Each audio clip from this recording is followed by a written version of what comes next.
Hörmətli xanımlar və cənablar, bu günləri bizim müzakirələrimiz kontekstində biz təbii ki, ümumilikdə daha geniş coğrafiyada təhlükəsizlik mühiti, baş verən münaqişələr, onların region ölkələrinə təsiri, mövcud olan vəziyyət,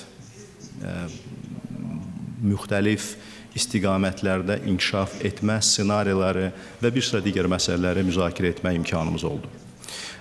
Bütün bu fikir mübadilələri çərçivəsində təbii ki, ölkəmiz üçün xüsusi önəm kəsb edən Cənub Qafqaz bölgəsi barədə hörmətli həmkarıma məlumat verdim və bu kontekstdə Azərbaycan-Ermənistan post-münaqişə normallaşması barədə də son inkişaflar barədə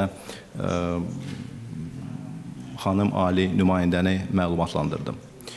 Bu mövzular sırasında 2 il yarım müddətə yaxın Azərbaycan təşəbbüsü ilə başlamış sülh sazişi üzrə danışıqlar prosesi və bu ilin mart ayında mətn üzrə danışıqların yekunlaşdırılması və mətn üzrə razılığın əldə edilməsi prosesi barədə məlumat verdim və bundan sonra Azərbaycan Respublikasının Ermənistan tərəfindən gözləntiləri bir daha da detallı şəkildə izah edildi. Təbii ki, Avropa İttifaqından olan həmkarlar Azərbaycan mövqeyini yaxşı bilirlər. Azərbaycan mövqeyi yeni mövqe deyil. Bu 2 ildən artıq olan bir müddət ərzində masa üzərində olan bir mövqedir